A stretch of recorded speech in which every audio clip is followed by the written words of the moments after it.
예, 내가 판단하려 말고 그냥 맡기라. 내가 판단하려 말고 그냥 맡기라라는 제목으로 하나님 말씀 증거하도록 하겠습니다. 금년도 마지막 주일입니다. 우리 1년을 한번 회상해 보십시오. 예상대로 됐습니까? 잘 안 됐을걸요. 예측대로도 안 되고 또 기대대로 되지 않았을 것입니다. 뭐 여러 가지 문제가 풀리지 않았을 것입니다. 경제 문제도 풀리지 않고 돈 문제 때문에 어려움 당한 성도들 여전히 있고요.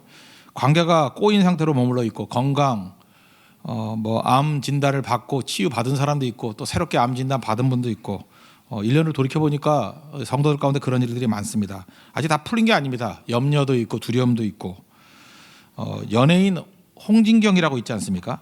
어느 프로에 나와가지고 이게 물었어요. 행복이 뭐냐 이렇게 물었더니 이 대답이 굉장히 공감을 얻었는가 봐요. 이렇게 공감한다라는 클릭 수가 엄청나게 많더라고요.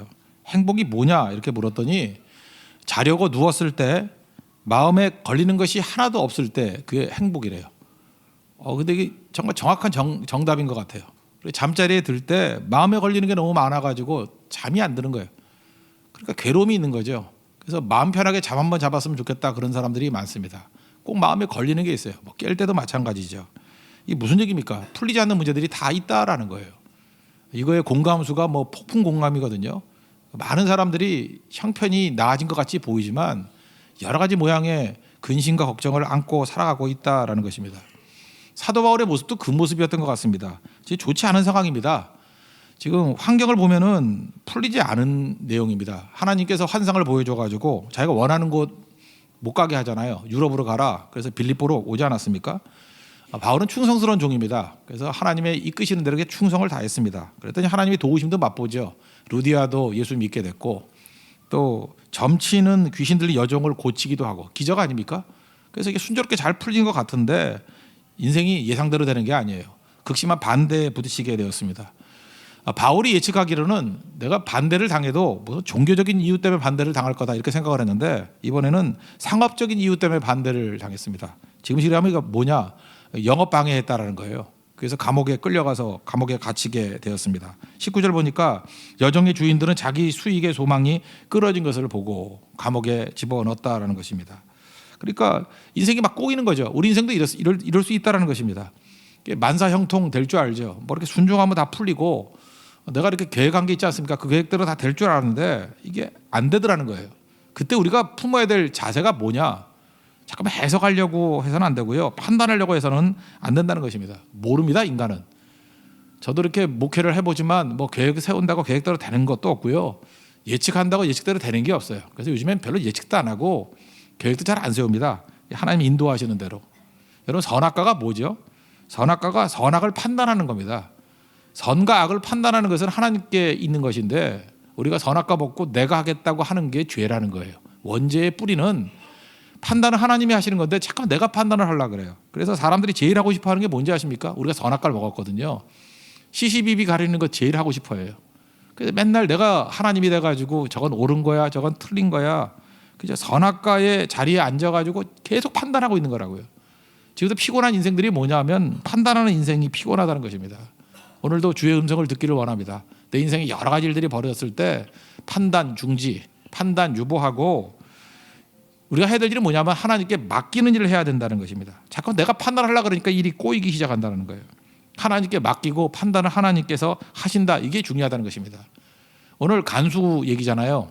간수가 이제 변화됐습니다. 변화되고 난 다음에 내가 어떻게 해야지 구원받겠습니까? 그랬더니 31절 유명한 구절이 있죠. 주 예수를 믿으라. 그리하면 너와 내 집이 구원을 받으리라. 근데 여기서 주 예수를 믿으라.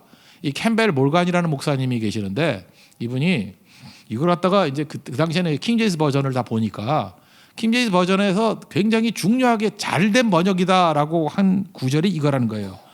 이게 보통 뭘 믿는다 그러면 believe in이잖아요. believe in the Lord Jesus Christ 이렇게 돼야 되는데 주 예수를 믿으라. 근데 킹제임스 버전은 성경 원문을 정확하게 번역했다는 거예요. believe on으로 했다는 거예요. believe on the Lord Jesus Christ. 그 우리 뭐 영어권이 아니니까 우린 별 차이를 못 느끼지만 believe in 그러면은 그 예수님이 옳다 하는 것을 믿으라 뭐 이런 정도의 느낌으로 오는가 봐요.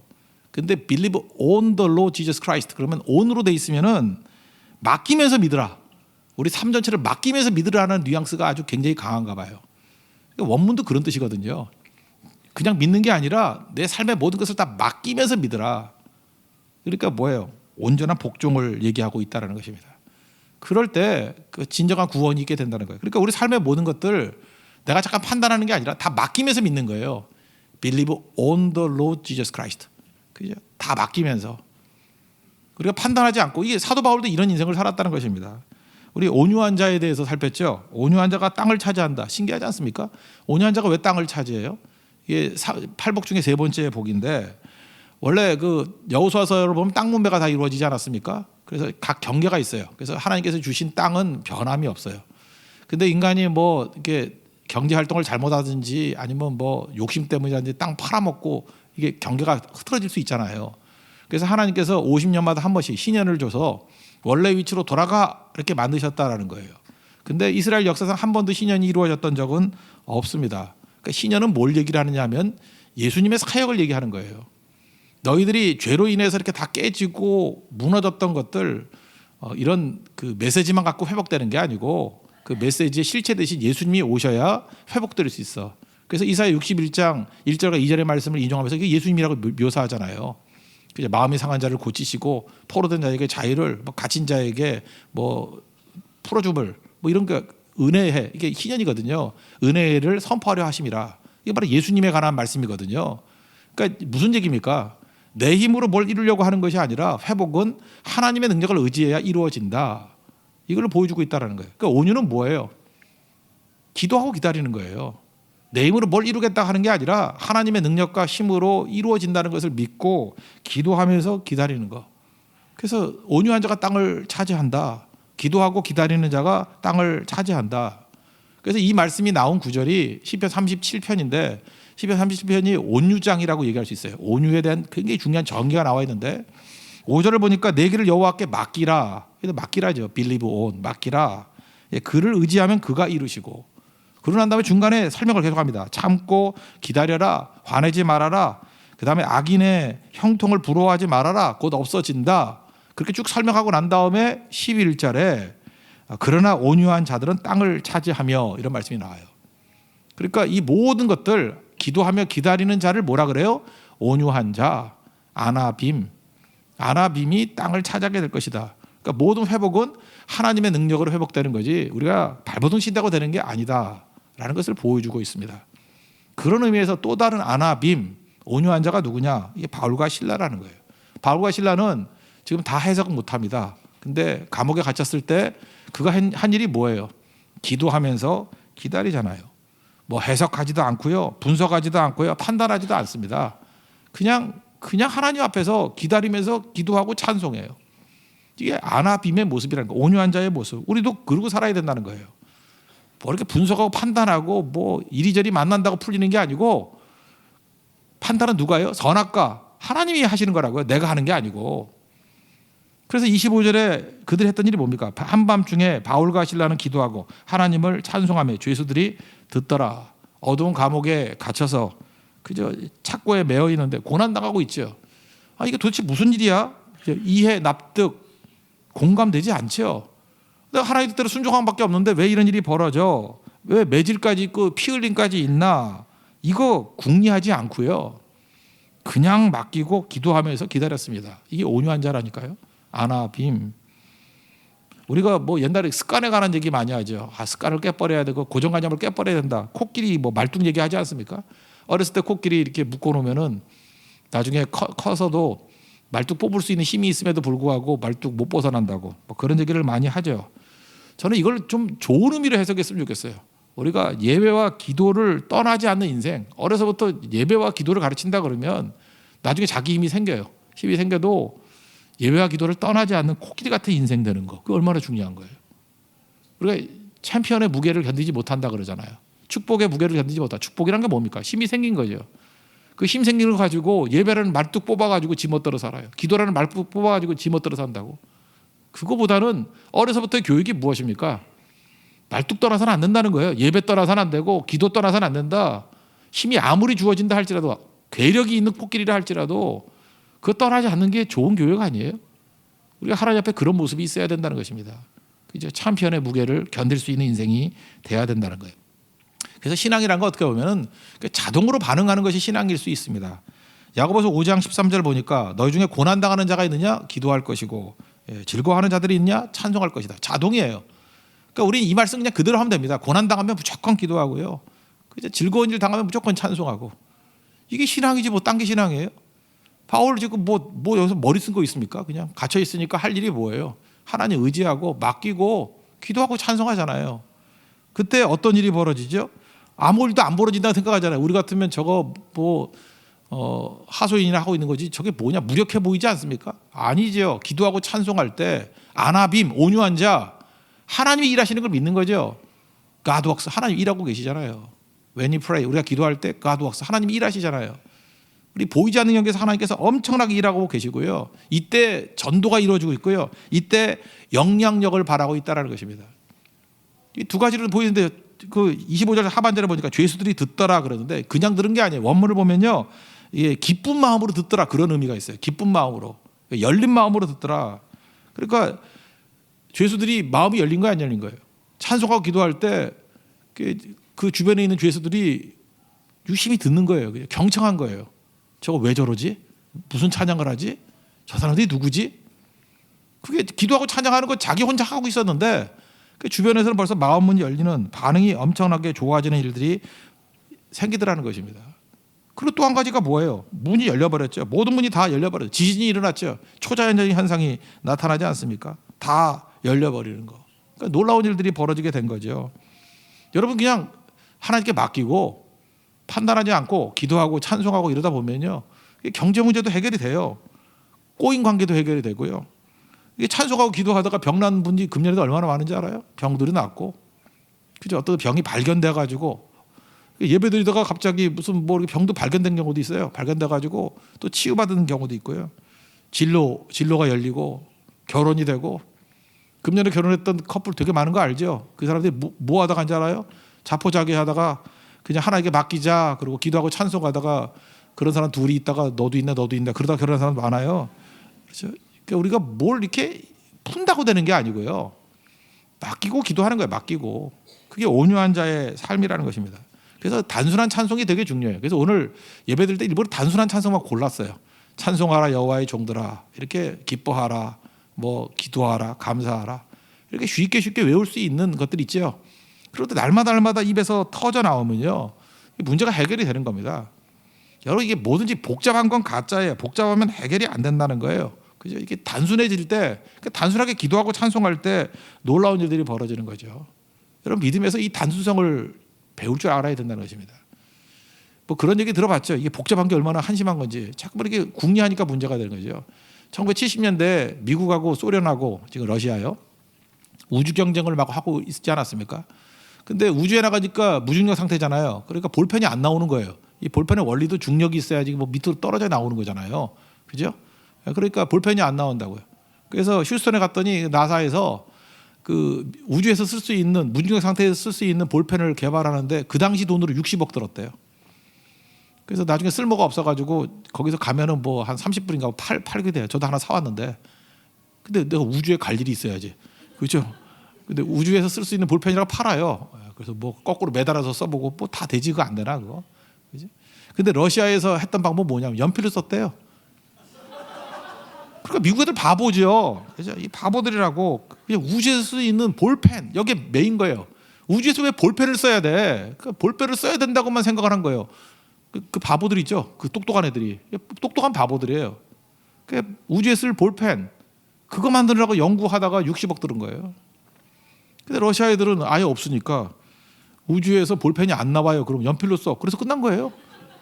우주에서 볼펜이 안 나온다고 연필로 쓰면 되잖아요.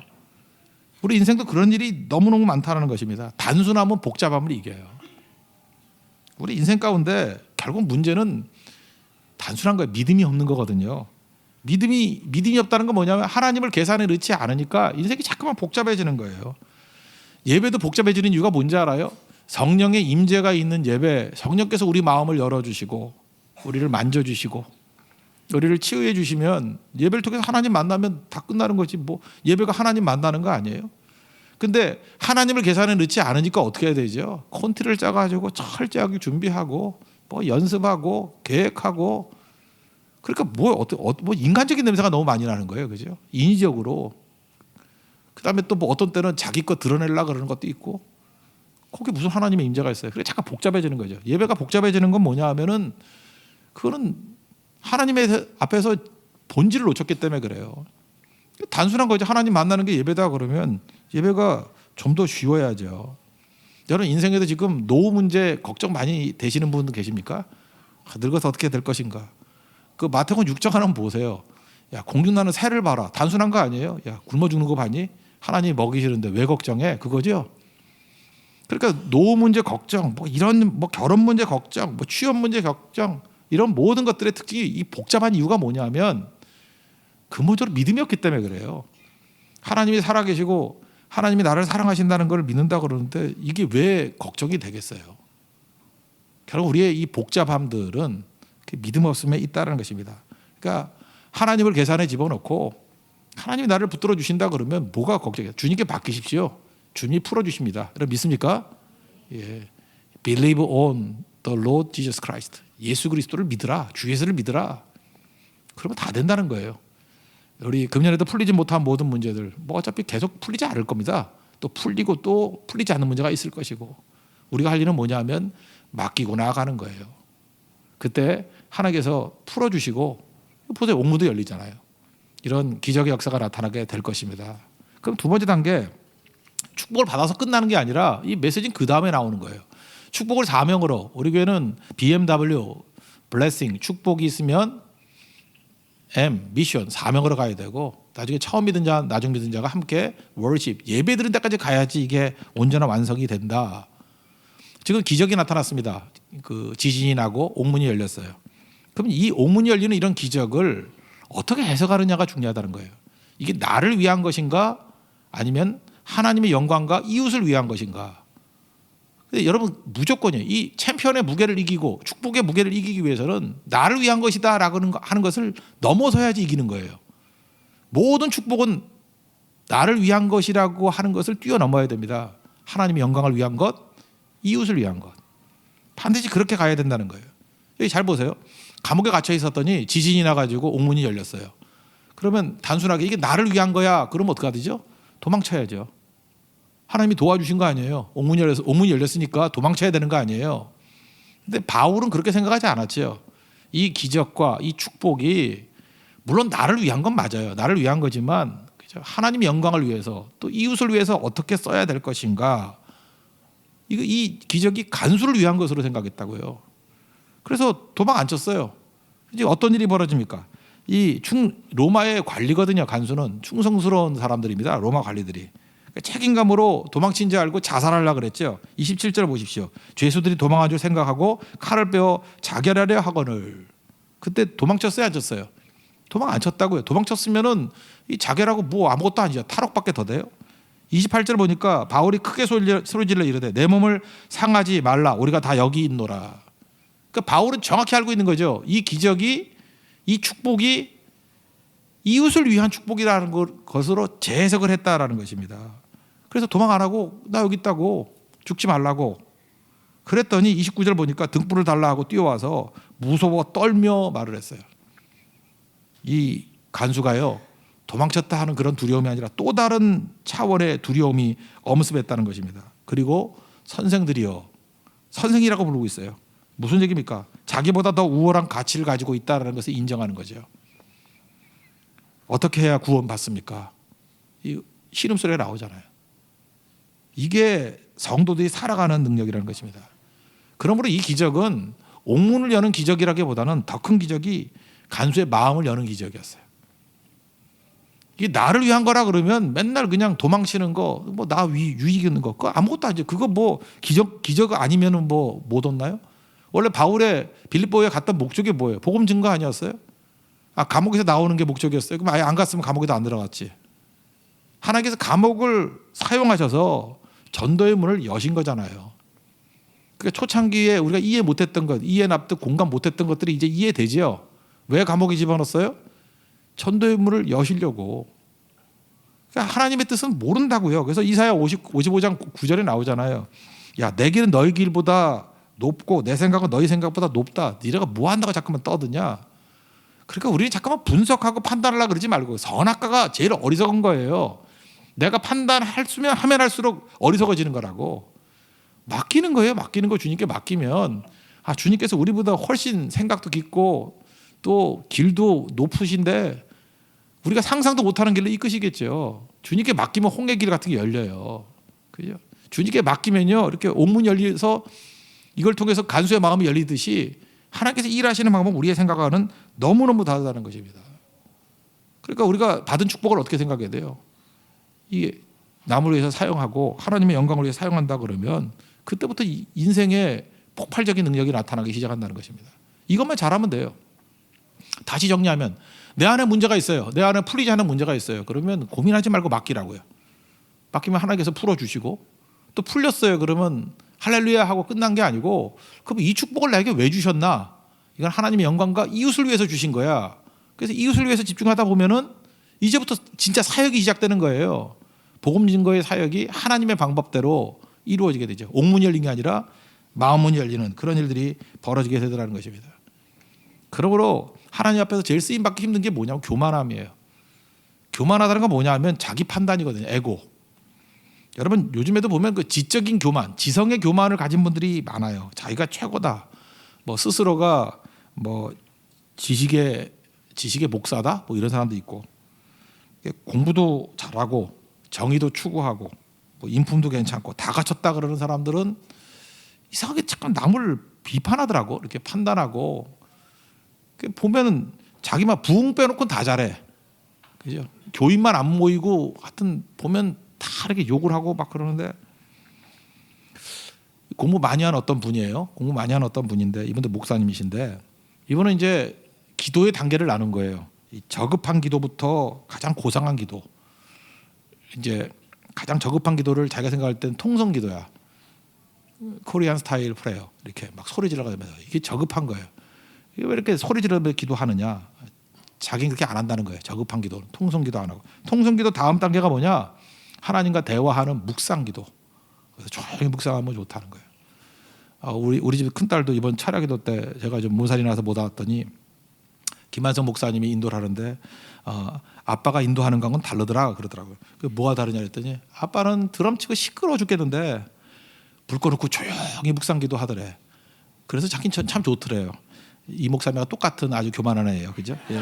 그러니까 단계를 통성 기도는 저급한 거고 묵상 기도는 좀 고급스러운 거다 이렇게 생각하는 약간의 그 먹물 들어간 자들의 교만함들이 있어요. 그죠? 그래서 내가 피곤해서 교만하다 말도 안 하고 그러냐 하고 넘어갔죠. 예. 뒤끝이 있죠, 전. 예. 근데 최고의 이제 고급스러운 기도는 뭐냐 하면 관상 기도라는 거거든요. 하나님의 음성을 듣는다. 뭐 관상 기도, 이렇게 관상 본다가 아니라 이렇게 관상 기도라는 거. 뭐 한동안 사실 뿌리는 캐톨릭에서부터 나온 건데 이 관상 기도에 또 빠진 사람들이 많았어요. 근데 이분이 뭐 책 읽고 이러니까 이 관상 기도가 최고야. 뭐 이렇게 생각을 했다고요. 근데 이제 자기가 사역을 하다 보니까 이분도 이제 하나님께 깨는 거죠. 자기가 생각하는 이렇게 고상한 관상 기도하고 묵상 기도하고 하는 이런 사람들 가운데 선악과에 머무르는 사람이 많더라는 거예요. 맨날 남 비판하고 판단하고 자기 주변이 다 그런 사람들이니까 자기도 꼴 보기 싫은 거야. 자기도 그러면서 또 주변 사람이 그러면 또 그것도 이게 아니라는 거 느껴지는 거예요. 전도도 못하고 영향력도 없고 매력도 없고 그냥 보이기만 하면 헐뜯으려고 그러고. 근데 자기가 생각할 때 저급해 보이는 통성기도 하는 사람 가운데 오히려 이웃을 살리고 하나님께 영광을 돌리고 전도가 되는 사람이 더 많더라는 거예요. 이분이 이러다가 그 중국에 선교사로 갔었는가 봐요. 잠시. 근데 거기서 사역을 하다가 중국 한족 할머니를 만났대요. 근데 이 할머니가 성경 지식도 별로 없고 그냥 오직 예수 이름 붙들고 그냥 통성기도 하고 그냥 단순하게 기도하는 할머니였대요. 근데 어느 날 보니까 이 할머니에게 신유의 은사가 임한 거예요. 병 고치는 은사. 손을 얹고 기도하기만 하면 정말 중병 앓는 사람들이 막 낫는 거예요. 뭐 중국의 시골이고 이런 데는 이런 기적들이 많은 것 같아요. 그죠? 하나님께 신유의 은사를 주셨어요. 근데 한 번은 이 할머니가 오셔서 상담 요청을 하더라는 거예요. 근심 어린 표정을 짓고 뭐가 좀 문제가 있다고. 그 내용이 뭐냐 그랬더니 내가 기도하는 중에 하나님께로부터 은사를 받았다고. 손을 얹고 기도하면 사람들이 병이 낫는다고. 근데 고민이 있는데 병 나은 사람들이 자꾸만 내게 찾아와가지고 선물을 가지고 온다는 거예요. 병 나와서 고맙다고. 그래서 쌀도 갖고 오고 뭐 보리도 갖고 오고 이렇게 자꾸 갖고 온다는 거예요. 그래서 자기가 걱정이 되는 게 뭐냐면 이건 전부 다 하나님이 하신 일인데 마치 내가 한 것인 양 내게 감사하러 온다라는 거예요. 이거 하나님의 영광을 가로채는 거 아닙니까? 그리고 그 사람들 형편도 어려운데 잠깐 쌀 갖고 오고 보리 갖고 오고 그 사람도 그렇게 갖고 와서 굽는 거 아닙니까? 그리고 근심 어린 표정으로 상담을 하더라는 거예요. 이 할머니 성숙한 할머니 아니에요? 자기가 한 모든 은사, 자기가 받은 모든 축복 사명으로 다 돌리고 관심은 어디에 가죠? 자기 유익이 없잖아요. 이게 하나님의 영광을 가로채는 게 아닌가? 저 병 나은 사람 저 형편도 어려운데 이런 거 갖고 와도 먹고 살 수 있을까? 이게 성숙이죠. 우리가 많이 배우고 많이 아는 게 성숙이 아니고요. 내가 누구인지 끊임없이 돌아보는 자가 성숙한 자예요. 내가 하나님 앞에서 끊임없이 누군가, 내가 얼마나 부족한가, 내가 얼마나 연약한가, 하나님이 일하신 건데 내가 혹시 영광을 가로챈 것이 있는 건 아닌가. 그죠? 이 사람들이 환호성 받을 때는 열심히 일하고 또 배척당할 때는 농땡이 치는 건 아닌가. 자꾸 자기를 돌아보는 거죠. 그죠? 뭐 수만 명 모였을 때는 열심히 하고 뭐 열대 명 모였을 때는 소리하는 거 아닌가. 이게 내가 과연 올바른가. 이렇게 하나님 앞에 자기 자신을 점검하는 게 진짜죠. 이게 성숙이에요. 이게 성숙. 바울은요, 축복을 하나님께서 나를 인정하셨다라는 보장으로 여기지 아니하고 그 받은 기적과 축복을 누구를 위한 것인가? 이건 간수를 위한 거야. 라고 하면서 풀어나가니까 더 놀라운 영향력을 미치게 되더라는 것입니다. 요한복음 9장을 보세요. 거기 보면은 남에서부터 맹인된 사람이 있어요. 우리는 밤낮 누구를 헐뜯어요. 누구 죄냐? 우리 또 판단하잖아요. 내가 하나님 아니에요. 누구 죄냐? 본인 죄야 부모 죄야 이러고 있으니까 예수님이 9장 3절에서 이렇게 말씀하셔요. 하나님이 하시는 일을 나타내고자 하는 거라고. 그리고 4절에 때가 아직 낮음에 나를 보내신 이의 일을 우리가 하여야 하리라. 밤 되기 전에 빨리 일하자는 거죠. 일하자는 게 뭐예요? 괜히 아는 척하지 말고 복음 증거하고 영혼들 살리고 고치고 이렇게 세우는 일을 해야 되는 거 아니냐. 이게 뭐예요? 사명이죠. 축복을 사명으로. 바울이 그러고 살았다는 것입니다. 그게 중요한 거죠. 지금 우리가 한번 돌이켜 보십시오. 내가 잠깐 판단하는 사람 아닌가? 선악과의 모습 아닌가? 맨날 판단하는 거예요. 그죠? 저거 왜 저러는지 모르겠어요. 저것도 틀리고 이것도 틀리고. 그냥 교회 와가지고 온통 판단만 하고 온통 저건 선이고 저건 악이고 저건 믿음 좋은 사람이고 저건 믿음 나쁜 사람이고 저건 괜찮은 집사고 저건 한심한 집사고 맨날 그러고 있지 않았어요? 목회자도 반으로 쭉 나눠가지고 쓸만한 목회자 몇 명, 뭐 쓰레기 같은 목회자 몇 명 맨날 이렇게 나누고 있지 않았습니까? 그렇다 그러면 이건 선악과예요. 판단하고 있는 거라고요. 이건 아니죠. 하나님 앞에서 우리가 꼭 가져야 될 것들이 뭐냐? 내 문제 풀리고 안 풀리고 하는 판단조차도 내가 판단하는 거 아니에요. 판단을 하나님께 맡기는 거예요. 물론 성도들 판단하는 것도 하나님께 맡기는 거예요. 내가 하는 거 아니에요. 그리고 찬송하고 기도하는 거예요. 온유한 자가 되는 거예요. 그럼 하나님께서 풀어주십니다. 그러면 하나님께서 나를 축복했다라고 잘난 척하고 인정받았다고 날리시는 게 아니라 이 축복은 누구를 위한 거죠? 무엇을 위한 거죠? 물어야 된다는 거예요. 묻지 않았으면 도망쳤을 거예요. 근데 물으니까 머물러 있잖아요. 아, 이거는 간수를 위한 기적이었구나. 그래서 간수 집안이 다 믿고 변화되는 기쁨 있는 모습으로 변화되는 모습이 있다라는 것입니다. 여기 보니까 온 집안에 기쁨이 있다고 그러잖아요. 이런 교회가 기쁨이 있어요. 그래서 온유한 자가 일하는 교회가 기쁨이 있다고요. 우리 조이 선교단체라는 거, 뭐 조이 제가 약자 얘기를 했죠. Jesus first, 예수님이 첫 번째. Other second, 이웃이 두 번째. You third, 당신이 세 번째. 그때 기쁨이 임하게 된다고. 여기 보세요. 사도 바울이 기쁨이 임했던 이유가 무엇입니까? 예수님 최고, 영광. 그 다음에 이웃을 위해서, 간수를 위해서. 그리고 그 다음에 자기 자신이잖아요. 기쁨이 넘쳐나죠. 여러분 기쁨을 일하면은 그 기쁨 자체가 힘이 된다는 것입니다. 여러분 교회가 기쁨이 넘치면요. 가지고 있는 영향보다 훨씬 더 강한 능력을 가지고 일할 수 있어요. 이건 실험도 해봤는데요. 사람들 모아놓고 팔씨름을 했는데 팔씨름 하기 전에 한 5분 정도 무슨 개그 콘서트 같은 거 보여주면서 막 웃게 만들었대. 막 웃게. 그리고 팔씨름 했을 때 똑같은 승률이 있던 사람이 앞서더라는 거예요. 칼 루이스라고 옛날 그 스프린터 아시죠? 100m 뛰는 사람 칼 루이스. 칼 루이스 그 비디오 같은 거 한번 다시 유튜브 같은 데 보세요. 80m부터 칼로이스가 속도를 엄청 내는데요. 특징이 뭐냐? 은퇴하고 난 다음에 얘기했어요. 웃으면서 들어온대요. 80m부터 자기는 의도적으로 웃는 연습을 했대요. 웃을 때 좀 더 빨라진대요. 여러분 왜 느린지 알아요? 찡그리고 뛰니까 느려지는 거예요. 맨발의 기봉이 보세요. 항상 웃어요. 항상 웃어요. 맨발의 기봉이. 여러분들 찡그리고 있으면 피곤해지고 할 수 있는 일도 못하고 위축될 수밖에 없다는 것입니다. 누가 기뻐할 수 있어요? 다 맡기는 종. 주께 다 맡기고 내 연약하고 부족하지만 주님께 다 맡깁니다. 주님이 일하실 것이고요. 주님이 일하신 그 축복을 이게 나를 위한 게 아니라 누구를 위한 것인가 이렇게 다시 되묻기 시작한다 그러면 이게 기적이 나타나는 거예요. 그리고 기쁨이 넘쳐나는 능력의 종들이 될 것입니다. 우리 2018년도를 마무리 질 때 하나님께 맡기고 이웃을 위해 뛰는 것을 다짐하는 시간 되기를 원합니다. 그리고 2019년도에 이제 우리에게 뭐 더 많은 능력으로 쓰임 받을 수 있겠죠. 그 헌신을 다짐하는 믿음의 종 되기를 축원합니다. 모두 자리에서 일어나겠습니다. 주여 우린 연약합니다. 찬양하겠습니다.